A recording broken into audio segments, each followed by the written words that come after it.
if you ask people what they regret, especially as they get older, what they generally report is things not done. It's not for the past, it's not even for the present. It's to transform the future into the present. Hey there! Why do you want to hear motivational tapes? For the ultimate success, happiness, health, and wealth, to value success and failure equally, to learn something new and be inspired, to increase knowledge about various fields, subscribe to us and stay tuned for endless motivation.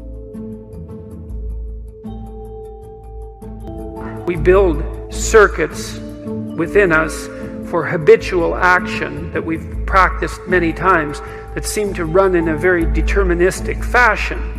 And we are a strange combination of deterministic and non-deterministic as far as I can tell. But what our consciousness seems to be for is to encounter those things that we have not yet encountered. And those things that we have not yet encountered seem to me to be those things that have not yet been brought into being. And so you could say that what our consciousness is for the encounter with potential. You know, that our consciousness is it's not for the past, it's not even for the present. It's to transform the future into the present. And really that's what our consciousness does. When you wake up in the morning, you have a new day ahead of you, and the day could take you in very many directions. And the weeks and the years, all of that can take you in very many directions. And you have some apprehension about what those directions might be.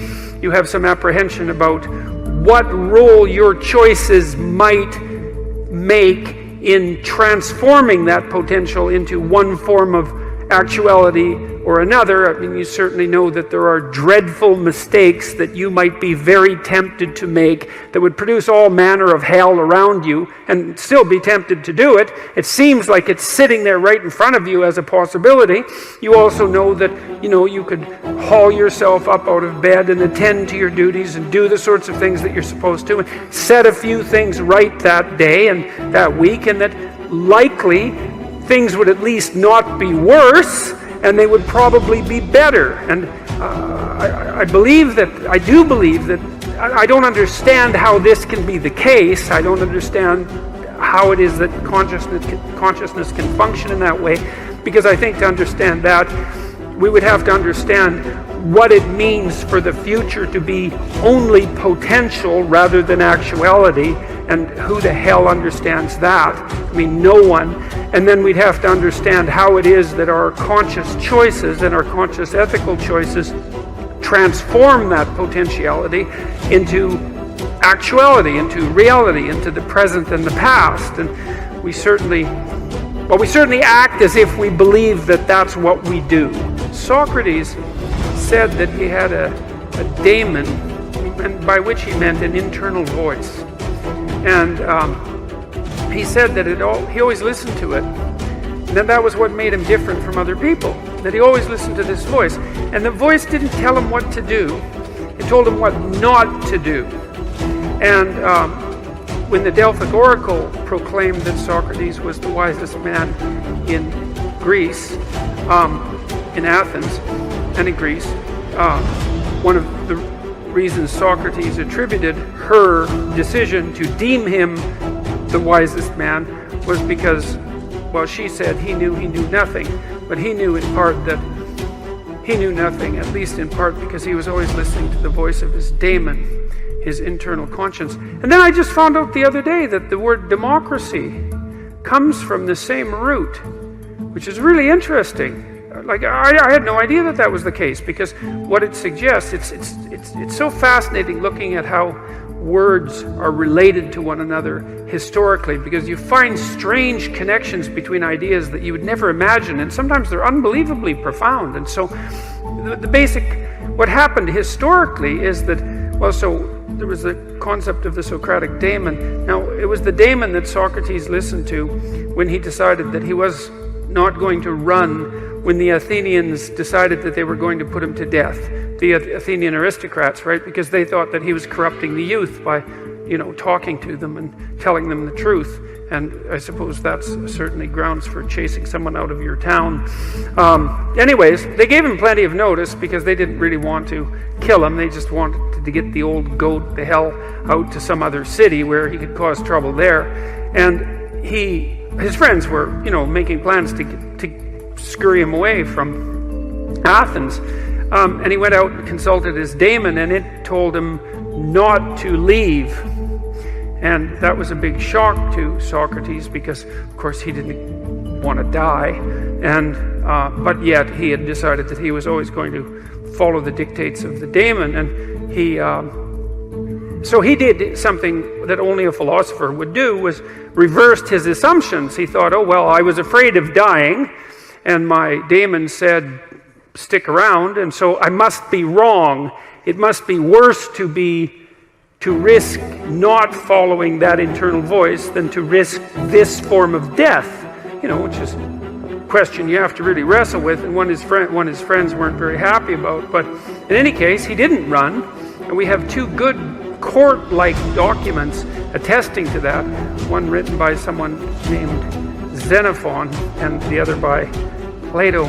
They're very interesting documents. I would highly recommend reading them. They're very short, and one of the reasons I would recommend reading them, apart from the fact that they're fascinating and short, is that you also get the sense from what Socrates wrote that because he had lived his life fully, no holds barred in some sense, that he could let it go when the time came. And that's an interesting thing, because, well, it's a question I think that we all wrestle with. We should. Is like, well, is there a purpose to our life? And, well, that's a hard question. And then if there is a purpose, well, how is it expressed? And then if there is a purpose and our lives are truncated, as they are by death, then how can that purpose have significance? And those are hard questions. But Socrates' experience seemed to be that he had lived enough in his life so that when push came to shove, which it certainly did, he was able to gracefully let it go. And, he attested to that with his death. And that's fairly convincing, that's a fairly convincing argument. And it's one that I find, well, it's hard to tell if I find it exactly credible, but I don't find it incredible. I certainly have noticed that as I've got older, and I've done things, accomplished isn't exactly the right word. I've participated in many things that I'm pleased to have participated in them, but wouldn't necessarily go back and participate in them again. It's sort of as if when you do something and you finish it, it's as if it's done. You don't have to do it again. And maybe it's possible, who knows, that if you finish your life, whatever that might mean, if you exhaust your life, then that's enough life, that you've had enough.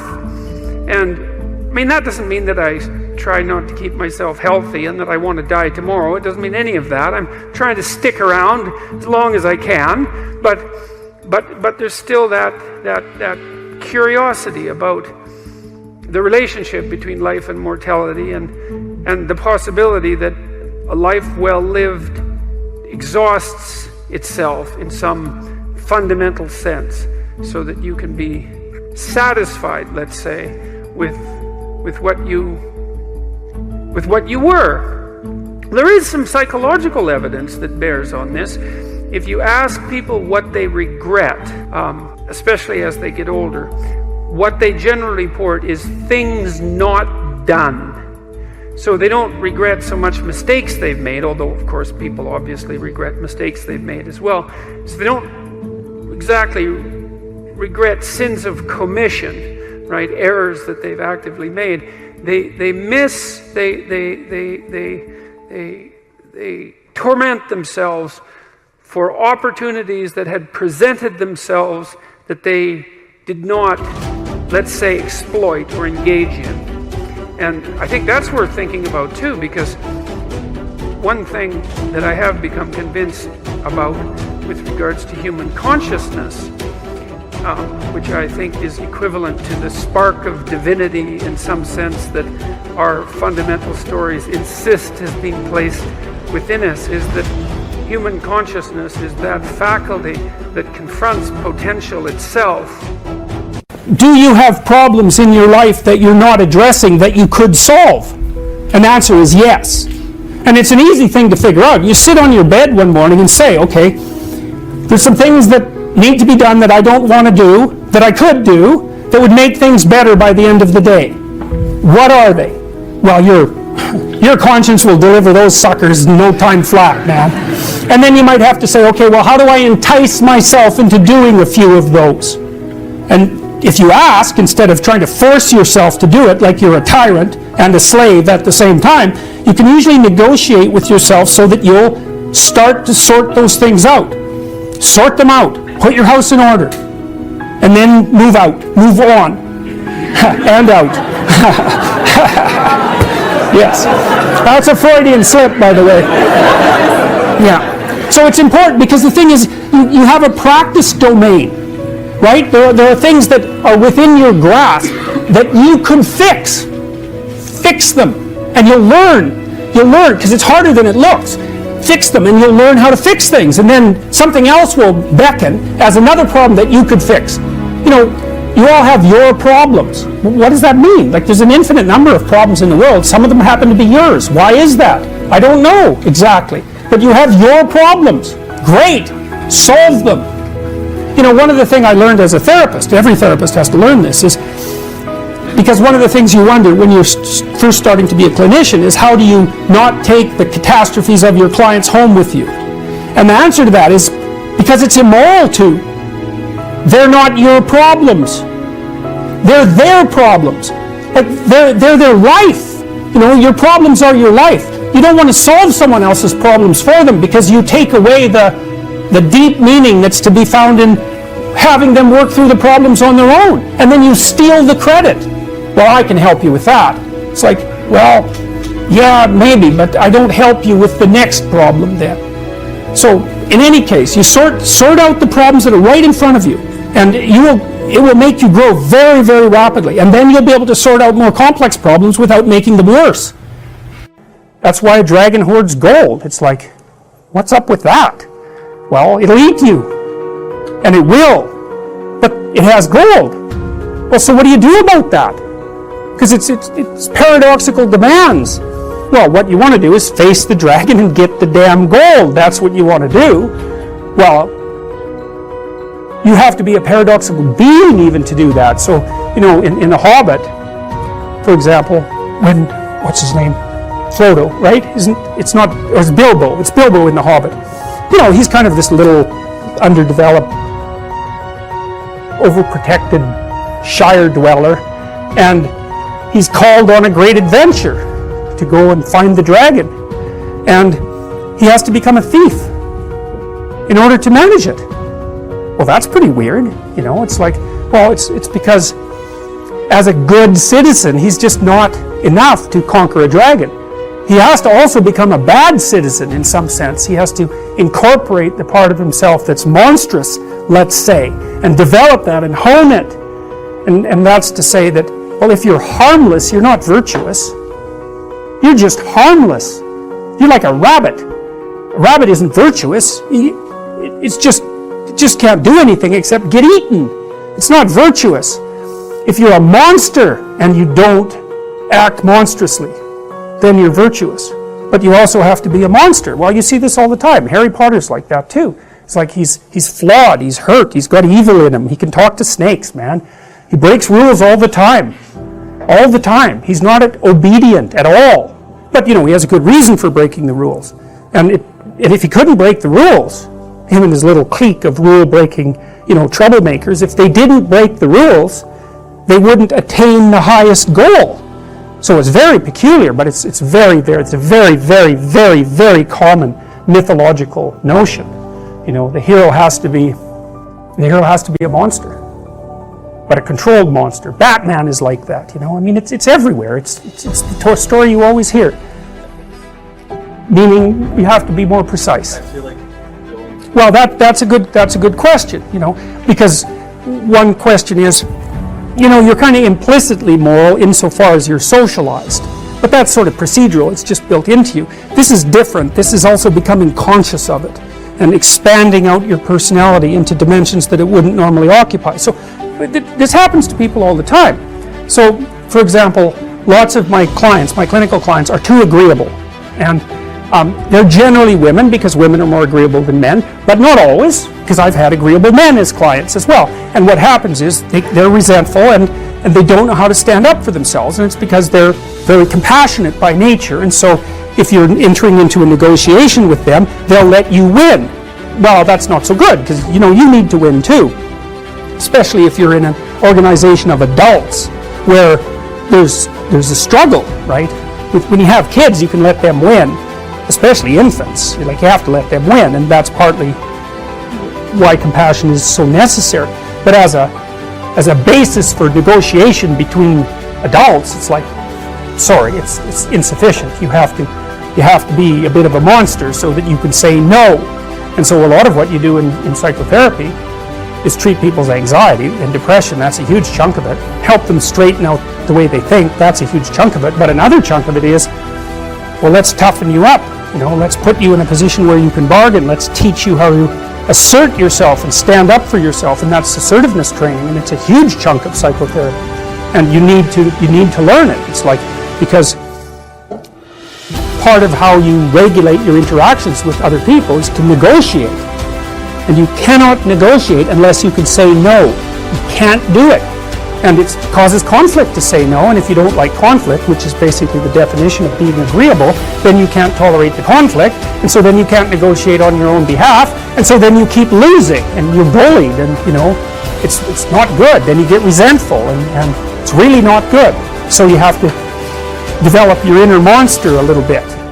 And then that makes you a better person, not a worse person. It's weird. It's weird, but that's just how it is.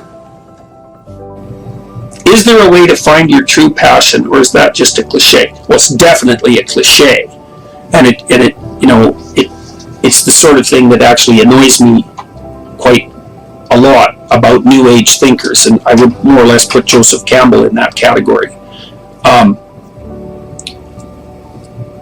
I think you can find what compels you and what might enable you to live in a high-quality manner despite the suffering that's associated with life. I think you can discover that, and I think part of the way you discover that is by watching yourself and learning when it is that you're meaningfully engaged. You have to notice that. It's something that happens to you in some sense rather than something that you do. You have to notice when you're meaningfully engaged. And then you have to work to expand the amount of time that you spend in that state. But I would also say that there are moral requirements that go along with that too, because you might say, well, what if you happen to be the sort of person, for example, who finds torturing small animals meaningfully engaging? It seems like that's the sort of meaningful engagement that you probably don't want to expand. So I would say that if you're going to set up your life so that you maximize your meaningful engagement, there's a number of other things that you have to do at the same time. And one of those is that you have to get very clear about who you are and what you're doing. And so, although this would be grounds for a much longer discussion, I think that one of the things that you have to do if you're going to attempt to maximize meaningful engagement is that you also have to do such things as endeavor to stop deceiving yourself and other people in every way you possibly can. And part of the reason for that is that if you engage in deception of any sort, you pathologize the structure of your being, but you could say you pathologize the structure of your nervous system, and then you can't trust its reports. So if you're going to rely on your nervous system's reports of meaningful engagement to guide your future activities, you better do everything you can to make sure that you're not filling that nervous system with the kind of garbage that's going to make it malfunction and give you false reports. So I think that moving towards meaningful engagement has to be associated with making truth your highest value, because otherwise you can't trust yourself as your own guide. mean, the Catholics have struggled with this for a long time from a theological perspective, because the Catholic position, roughly speaking, is that human beings are so steeped in sin that they can't trust their own instincts in relationship to good and evil, and have to use the church and the priesthood as an intermediary. And, you know, you can obviously have an argument about that, and of course Protestants have historically done that, but you got to give the Catholics their due. It's like, people aren't pure by nature and only trammeled in their vision by, you know, sociological impediments. They're also corrupt beyond belief individually and have to use society as a source of value. So if you're going to personalize your life in some sense, you better act in a manner that makes you a reliable guide. People wish upon a star because they have some intuition that aiming above the mundane has the potential to transform themselves. They make a wish. Well, if you're going to make a wish, you should aim at something high. And even just aiming at that is more likely to make the wish come true. And this is not metaphor.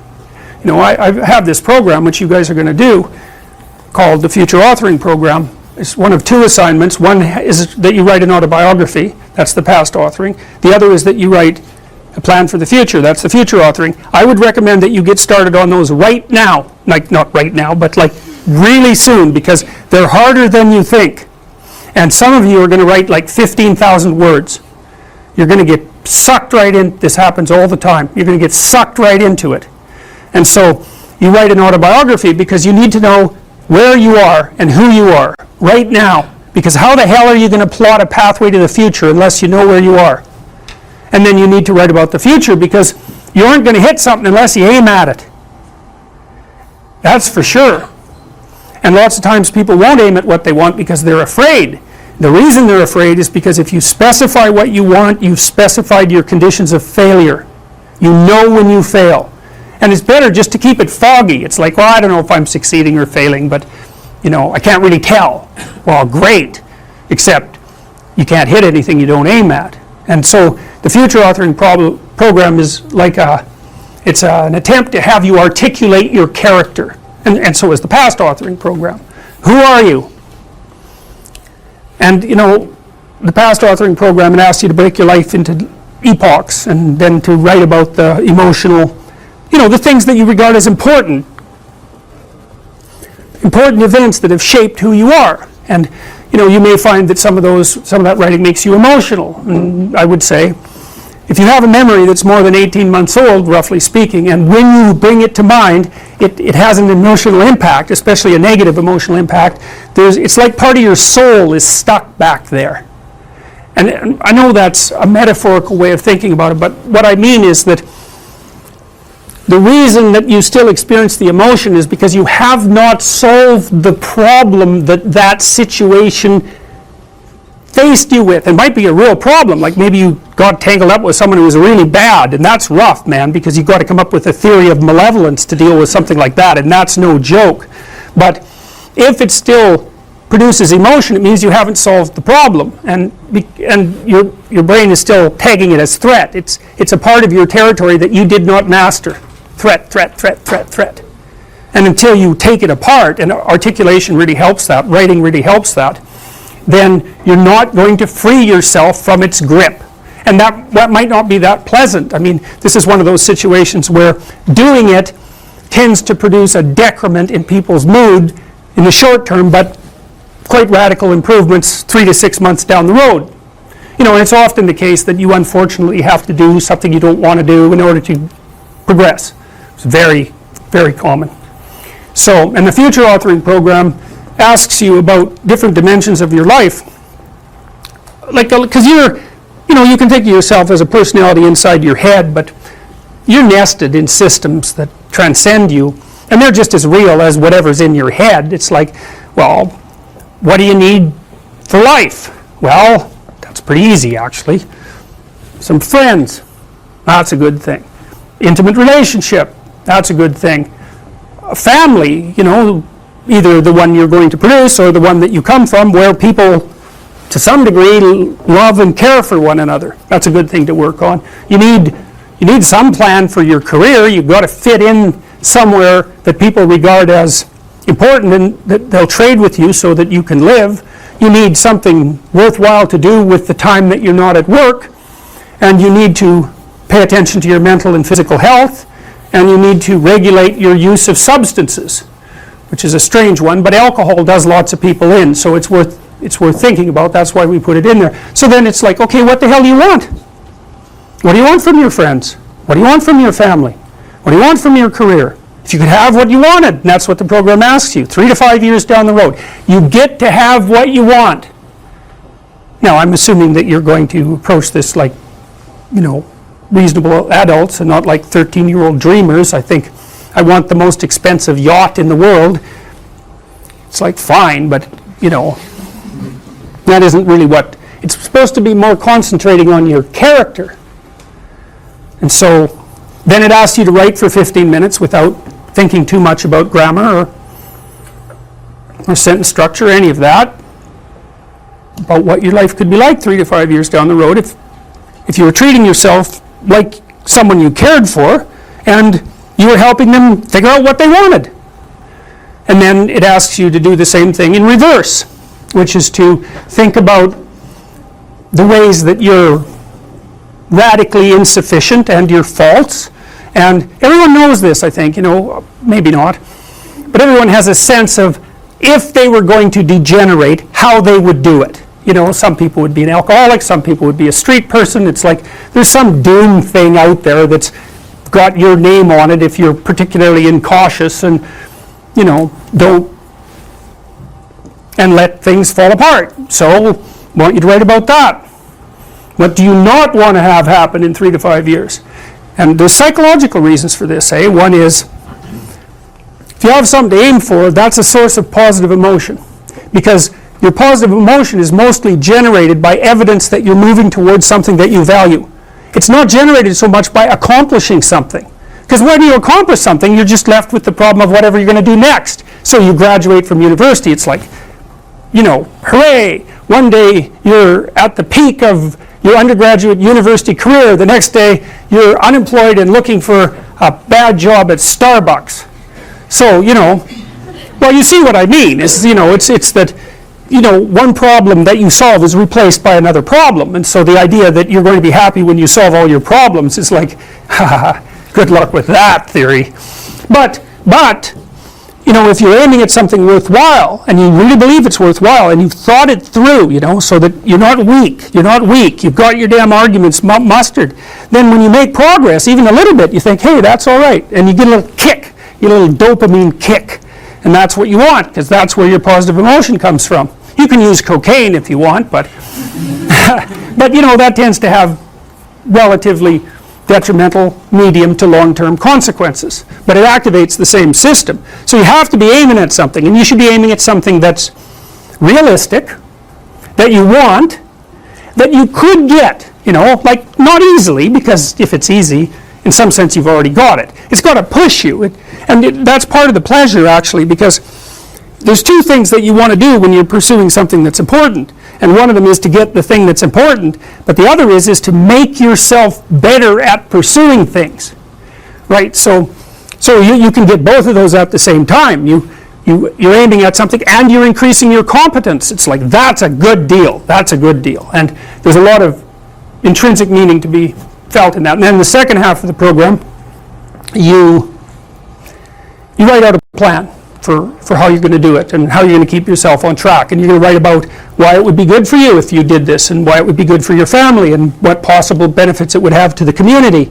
Because you want to nail this thing down, and then you want to figure out what kind of obstacles are going to come up and how you might overcome them and how you might keep yourself on track and all of that. And we know, because we've actually done a lot of research on this particular program, that if university students do this, and this is more true if they're not too well oriented to begin with, if university students do this, they're about 25% less likely to drop out, which is a lot, and their grade point average increases about 20%. So hooray for that, because you never know when you develop an intervention if it's going to work. There's also evidence, but not from my lab, that doing such things improves your physical health. And I think the reason for that is that, when you go over your autobiography and you scour out those negative places that you're sort of dragging along with you, it lowers your overall stress load, because your brain is I think it's calculating how dangerous the world is by attending to the ratio of successes to failures that you've had in your life, something like that. And so, if there are holes in your map that you could still fall through, then your brain regards the territory still as a bit on the dangerous side, and then you're more prepared for emergency action, and that's hard on you. So you want to go back there and fix up those experiences to the degree that you can. And the psychoanalysts, I think, err too much on the side of the subject. They tend to think that too much of you is inside of you, and too little of you is outside of you. And part of the reason I believe that is because of my clinical experience. I love the psychoanalysts, man. They're brilliant. They're deep. They grapple with real problems, like with the problems. When people have real problems, and I mean profound problems, they're really profound moral problems. They're problems of good and evil, really. There are things going on in their family that are so terrible that they're sometimes fatal, lie upon lie upon lie upon lie for decades and decades and decades. It's awful. And that's not exactly inside them. It's out there in the world. And lots of the people that I see, very famous critic of psychology, and I can't remember his name, but I probably will, criticize the practice of psychology quite effectively I believe in the early 60s. The Myth of Mental Illness by Thomas Szasz, S-Z-A-S-Z. It's a classic. You should read it. If you're interested in psychology, read it. It's a classic. And he basically said, most people have problems in living. They don't have psychological problems. And so I've experienced, despite my love for the psychoanalysts, very frequently what I'm doing as a therapist is helping people have a life that would work. And you can parameterize that. It's like, what do you need? How about some friends? People kind of like that. How about an intimate relationship with someone that you can trust, that maybe has a future? That'd be good. How about a career that puts you in a dominance hierarchy somewhere, so at least you've got some possibility of rising, some possibility of stabilizing yourself, and a schedule and a routine, because no one can live without a routine. You just forget that. If you guys don't have a routine, I would recommend, you get one going, because you cannot be mentally healthy without a routine. You need to pick a time to get up.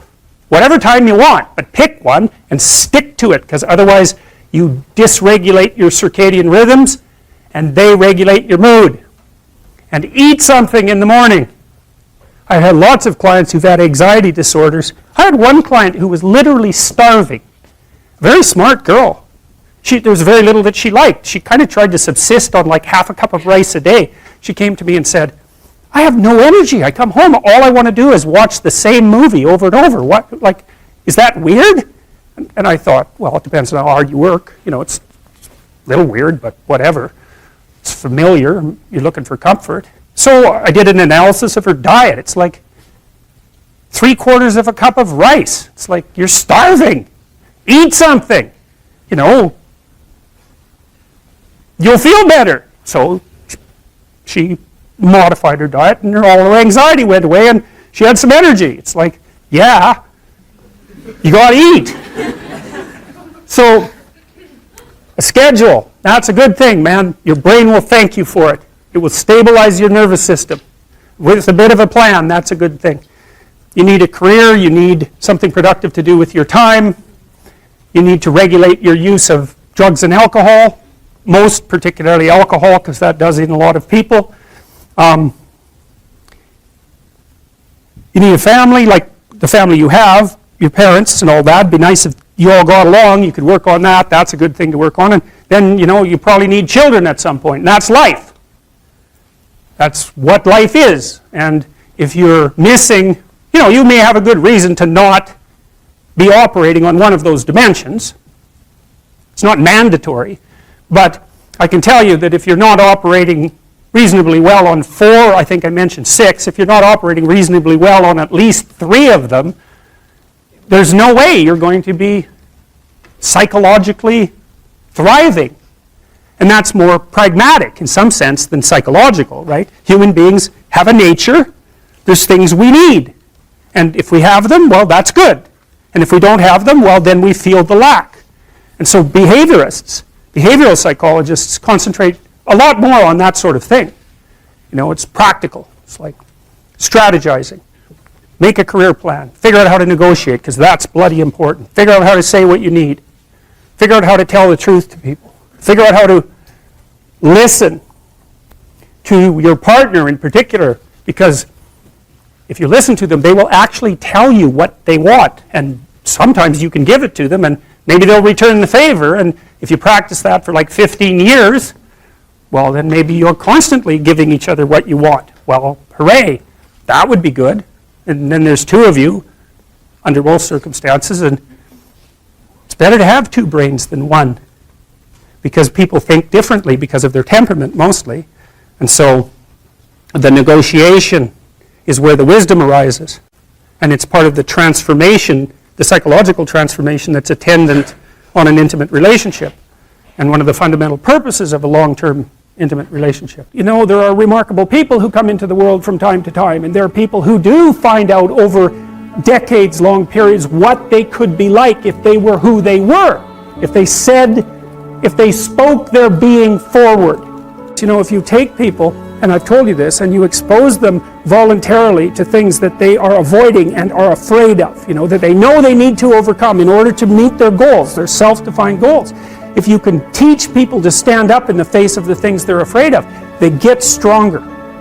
And you don't know what the upper limits to that are, because you might ask yourself, like, if for 10 years, if you didn't avoid doing what you knew you needed to do, by your own definitions, right, within the value structure that you've created to the degree that you've done that, what would you be like? And they get stronger and stronger and stronger, and we don't know the limits to that. We do not know the limits to that. And so you could say, well, in part, perhaps the reason that you're suffering unbearably can be left at your feet, because you're not everything you could be, and you know it. And of course, that's a terrible thing to admit, and it's a terrible thing to consider, but there's real promise in it, right? Because it means that perhaps there's another way that you could look at the world, and another way that you could act in the world, so what it would reflect back to you would be much better than what it reflects back to you now. And then the second part of that is, well, imagine that many people did that, because we've done a lot as human beings. We've done a lot of remarkable things, and I've told you already, I think before, that today, for example, about 250,000 people will be lifted out of abject poverty, and about 300,000 people attached to the electrical power grid.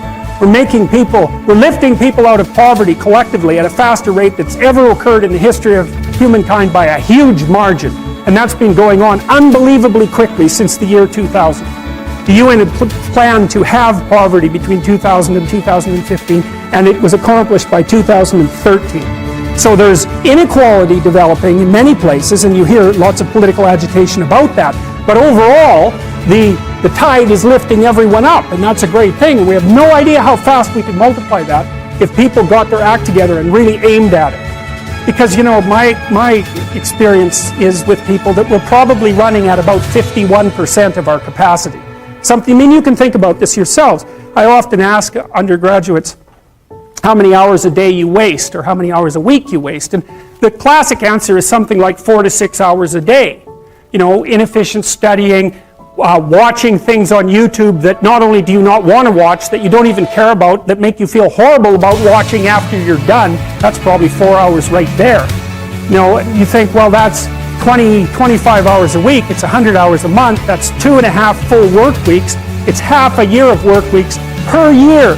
And if your time is worth $20 an hour, which is a radical underestimate, it's probably more like 50 if you think about it in terms of deferred wages. If you're wasting 20 hours a week, you're wasting $50,000 a year. And you are doing that right now. And it's because you're young, wasting $50,000 a year is a way bigger catastrophe than it would be for me to waste it, because I'm not going to last nearly as long. And so if your life isn't everything it could be, you could ask yourself, well, what would happen if you just stopped wasting the opportunities that are in front of you? You'd be who knows how much more efficient. 10 times more efficient, 20 times more efficient. That's the Pareto distribution. You have no idea how efficient people get. It's off the charts. Well, and if we all got our act together collectively and stop making things worse, because that's another thing people do all the time. Not only do they not do what they should to make things better, they actively attempt to make things worse because they're spiteful or resentful or arrogant or deceitful or homicidal or genocidal or all of those things all bundled together in an absolutely pathological package. If people stopped really, really trying just to make things worse, we have no idea how much better they would get just because of that. So there's this weird dynamic that's part of the existential system of ideas between human vulnerability, social judgment, both of which are major causes of suffering, and the failure of individuals to adopt the responsibility that they know they should adopt. And that's the thing that's interesting too, is that, and like another thing I've often asked my undergraduate classes is, there's this idea that people have a conscience. And you know what the conscience is. It's this feeling or voice you have in your head just before you do something that you know is stupid, telling you that probably you shouldn't do that stupid thing. You don't have to listen to it, strangely enough. But you go ahead and do it anyways, and then, of course, exactly what the conscience told you was going to happen inevitably happens, so that you feel even stupider about it than you would if it happened by accident. Because you know, I knew this was going to happen, I got a warning it was going to happen, and I went and did it anyways. And the funny thing, too, is that conscience operates within people, and we really don't understand what the hell that is.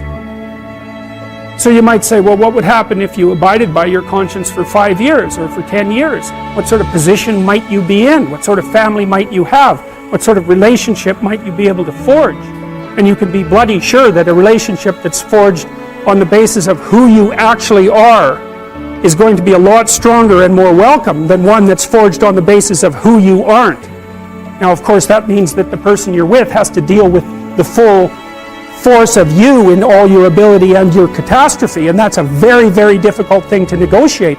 But if you do negotiate it, well, at least you have something, you have somewhere solid to stand, and you have somewhere to live, you have a real life, and it's a great basis upon which to bring children into the world, for example, because you can have an actual relationship with them instead of torturing them half to death, which is what happens in a tremendously large minority of cases. Well, it's more than that too, because, and this is what I'll close with, and this is why I wanted to introduce Solzhenitsyn's writings to you. You see, because it isn't merely that your fate depends on whether or not you get your act together and to what degree you decide that you're going to live out your own genuine being. It isn't only your fate, it's the fate of everyone that you're networked with. And so, you think, well, there's 9 billion, 7 billion people in the world. We're going to peak at about 9 billion, by the way, and then it'll decline rapidly. But 7 billion people in the world, and who are you? You're just one little dust mote among that 7 billion. And so it really doesn't matter what you do or don't do, but that's simply not the case. It's the wrong model, because you're at the center of a network. You're a node in a network. Of course, that's even more true now that we have social media. You'll know 1,000 people, at least, over the course of your life. And they'll know 1,000 people each, and that puts you one person away from 1 million, and 2 persons away from 1 billion. And so that's how you're connected. And the things you do, they're like dropping a stone in a pond. The ripples move outward, and they affect things in ways that you can't fully comprehend. And it means that the things that you do and that you don't do are far more important than you think. And so if you act that way, of course, the terror of realizing that is that it actually starts to matter what you do. And you might say, well, that's better than living a meaningless existence. It's better for it to matter. But I mean, if you really asked yourself, would you be so sure if you had the choice? I can live with no responsibility whatsoever. The price I pay is that nothing matters. Or I can reverse it and everything matters. But I have to take the responsibility that's associated with that. It's not so obvious to me that people would take the meaningful path. When you say, well, nihilists suffer dreadfully because there's no meaning in their life and they still suffer. Yeah, but the advantage is they have no responsibility. So that's the payoff, and I actually think that's the motivation. Say, well, I can't help being nihilistic. All my belief systems have collapsed. It's like, yeah, maybe. Maybe you've just allowed them to collapse because it's a hell of a lot easier than acting them out. And the price you pay is some meaningless suffering, but you can always whine about that and people will feel sorry for you, and you have the option of taking the pathway of the martyr, so that's a pretty good deal, all things considered, especially when the alternative is to bear your burden properly and to live forthrightly in the world. Well, what Solzhenitsyn figured out, and so many people in the 20th century, it's not just him, even though he's the best example, is that if you live a pathological life, you pathologize your society. And if enough people do that, then it's hell. Really. Really. And you can read the Gulag Archipelago if you have the fortitude to do that, and you'll see exactly what hell is like. And then you can decide if that's a place you'd like to visit, or even more importantly, if it's a place you'd like to visit and take all your family and friends. Because that's what happened in the 20th century. You're in a class, it's near the beginning of the semester, you write an exam or you hand in an essay and you don't get the mark that you desired. Okay, so what are your options? Well, one option would be, so you've hit an anomaly. Things didn't happen the way you wanted them to happen. And so maybe you say, geez, that was a boring and stupid class anyways. This gives me an excuse to get out, and so that's not such a negative thing. Or you think, oh, well, I really better buckle down and study, and you decide to stay in the class. So basically what you've done is maintained your framework. I'm going to work through this class, but you've decided to modify some of the subroutines that make up that frame. You say, well, I should study more next time, or I have to prioritize this class compared to other classes. So it's a micro-alteration within the overarching framework. But another thing you can do is say, to hell with the class, I'll just drop it. And so the advantage to that is problem gone. The disadvantage is, well, now you have a different problem, which is, okay, fine, you drop the class. Do you have another class that you can replace it with? Is that a good way of dealing with a micro-failure, to move up a level of analysis and throw out the whole frame? Because you could also say, well, maybe I should just drop out of university and maybe I should go hang myself, it's the same line of logic, it's just taken up to a higher degree of abstraction. And so, generally speaking, you don't want to solve the problem by moving up a level and wiping out the frame within which the problem was experienced. You want to do that carefully, because in principle, the frame that you were working within you'd already assigned value to it and worked at it. You've already invested in it. It's a big sacrifice to blow out the whole frame. Now, sometimes you can do it. So, anyways, what happens is, well, you get the bad grade and you're upset about it, and so you've been plunged from your happy, satiated state, let's say, into a state of relative chaos. And the chaos is, oh, I hit an obstacle, I didn't expect it, and now I don't know what to do. And so what does it mean to not know what to do? Well, it can mean I need to study harder. It can mean I should drop this course. It can mean I should major in a different subject. It could mean maybe I shouldn't be in university. It could mean maybe my future plans have been formulated badly. It can mean my future plans have been formulated badly because I don't understand myself very well and I've been telling lies about my past, right? The thing can really expand on you. And that's what the chaotic domain is. That's the re-manifestation of those things that you had considered irrelevant, right? Because when you go to pick up the exam, you've got your identity as a competent student intact. You're not questioning whether you should be in the course or whether you should be in that major or whether you should be in university. None of that. That's all in the implicitly accepted category. And as soon as the anomalous event emerges, all of those things that you had rendered axiomatic start to become questionable. And that's like the shark coming up from the depths to pull you down. And that's the classic way of representing that and of symbolizing it. That's Jonah and the whale, for example. So it's something that manifests itself from the deep unknown and pulls you under, like an alligator at a water hole, which is, I'm sure, one of the sources from which we derived that particular kind of mythological representation. Because you can imagine that when we were on the veldt, after living on trees, we had to go down to the damn water holes, and you've watched enough nature programs to know what a Nile crocodile can do to a water buffalo. It's not pretty. And so to go down to the water, the chaotic water, and the source of all life as well, right, is to risk an encounter with the terrible thing that lurks in the depths. And so we use that as a central metaphor for for mapping the sorts of things that happen to us in a much more abstract space. And you know that because one of the things you're going to do, let's say that the professor, there's a professor obviously who gave you the bad grade. Okay, so one logical presupposition is that you're in some sense insufficient in relationship to the course.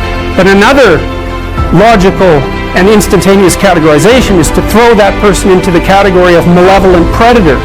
And you'll do that by becoming upset and cursing the person in your imagination. Okay, so you don't see irrelevant things. That's most things. You do see things that move you forward, and you do see things that get in your way. And in the class of things that get in your way are indeterminate occurrences, novel or anomalous occurrences. And almost everything that gets in your way is in some sense a novel occurrence, because you usually structure your behavior so that you don't go anywhere where something wildly anomalous is likely to occur. So if you encounter an obstacle, two things happen at the same time, and one is that your movement forward to your specific goal or sets of goals is blocked. But the second thing that happens is you're faced with a mystery. And the mystery is, this thing wasn't supposed to exist, but it does exist. So what implication does that have for everything I think? And that's very, very hard on people. They do not like that at all. And no wonder, because it's the constrained chaos that's underneath everything, inhibited by your contextual knowledge, that suddenly popped its head up into your world. It's like the shark in the movie Jaws, which is of course a mythological story. It's exactly that, and it's exactly what that movie signified: a safe vacation paradise, all of a sudden threatened by some subterranean thing that can pull you down, and that destroys the peace and the harmony of that particular community. It's a dragon story. It's a hero myth. It's the story that people have been telling forever. So, and what you can think of that thing that reemerges, that shark that rises up from the depths, or that whale, or that dragon, or that predator, or the foreign invader for that matter, or the barbarian. They all fit into the same category. That's what had been deemed irrelevant suddenly manifesting itself. And when you think about how much is deemed irrelevant, the fact that it suddenly manifests itself, that's exactly the purpose for the reason for the trauma. It's like, well, I've eradicated from my conceptualizations 99.99% of everything. It's zeroed out. And all of a sudden I've made a mistake. Bang, I don't know where I am. Well, what's relevant when you don't know where you are? And the answer to that is, since you don't know, everything is relevant. And you can imagine the sort of terror that people who experience paranoid schizophrenia are living in perennially, because what happens to them is precisely that. They undergo neurophysiological transformations that makes everything that they once depended on disappear, and everything comes back as relevant. And that puts them in the early stages of schizophrenia. That's extraordinarily stressful neurophysiologically. So they're overwhelmed with cortisol, and their brains deteriorate as a consequence of that. It's just too much. So, and unsurprisingly, right? Because you can hardly deal with anything, let alone with everything. Now, and often what you see, and it's rarely conceptualized this way in the training of clinical therapists, but often what you see when you are dealing with people who are in crisis isn't people who have a mental illness. In fact, in my experience, that's actually quite rare. What's far more common is that the person that you're talking to has become overwhelmed by catastrophe. So their life has fallen apart in some way that makes what they're doing actually impossible. So maybe someone very close to them in their family that they were depending on has developed a very serious illness, and that's thrown their entire financial state into utter chaos. Or maybe they've developed a condition that makes it impossible for them to work. Or you can imagine the potential range of catastrophes. And they're coming to see you because they're anxious and depressed. But the reason they're anxious and depressed is because everything they have ignored has popped its head back up and is hell-bent on their destruction. And often you see people who are being attacked by 5 or 6 of these monsters at the same time. And it isn't their mental illness that stops them from being able to deal with it, although that, whatever weaknesses you have are going to interfere. It's the fact that what they're facing is no damn joke, and if you were facing it, you'd feel exactly the same way. So then you're trying to come up with practical solutions to these tremendously complex problems. And that's a very, well, it's extraordinarily difficult, generally speaking. People often don't come to a therapist until they've exhausted their entire range of resources. They cannot figure out what to do. And so, in a situation like that, you can administer antidepressants, and maybe that'll help the person increase their stress resistance. But and it may be that because they're depressed and have been brought down, that they are in fact exaggerating the danger of some of the smaller monsters that are after them. But making the person more stress resilient doesn't give them, for example, a new job, and it certainly doesn't bring back the person they've been living with for 2 years who has a degenerating neurological disease or some form of cancer. Like, these things are major. I often see people who, well, they're in a relationship, maybe they're rather isolated, older people. One of the partners is dying and their entire financial situation has become catastrophic. It's like, that's not a mental illness, man. I mean, they may have got into that situation because of one inadequacy or another, but you don't even want to push that too far, because that sort of thing can happen to anyone, and will, in fact, happen to most people in one form or another, at least at some point in their lives. So you want to be damn prepared for that. You want to be prepared for that, because it's bitter and harsh and anxiety-provoking and painful. But if you're not ready, then it's also hell. And often you can stop things from becoming hell, even though you can't stop them from being bitter and painful and anxiety-provoking and all of that. You can at least delimit the catastrophe enough so that it doesn't permanently bring you and the people around you down. And that's not so bad, right? That's a hell of a lot, at least it's a lot better than the alternative. So this is the problem, things object, things are obstacles. Well, how big is the obstacle? It's the same question as how big is the predator that's lurking outside the door of our cave. It's exactly the same problem, except conceptualized abstractly, and I would say exactly the same systems that your distant ancestors used to conceptualize the lurking predator are the systems that are activated now when you encounter the re-emergence of all the monsters that you've ignored. It's the same neurological platform. You think, well, how could it be otherwise? Because evolution is a conservative process. Everything about you is built on ancient foundations, right? Very little new, certainly very little radically new comes into existence. It's mostly tinkering with structures that have been around forever, like your body plan, for example. That's unbelievably old. I mean, you share that with lizards, roughly speaking, so it's incredibly ancient.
what's left is right. Chasing stars and holding you. I can't see the end, but we'll see it through.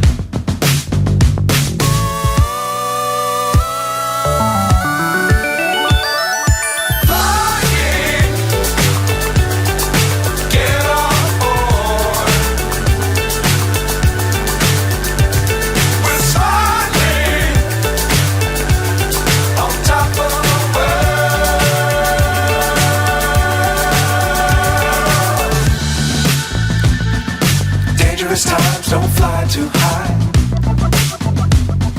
Be sure to keep the ground in sight. Fly forever if you keep it tight. Love the world but keep the sky on your mind.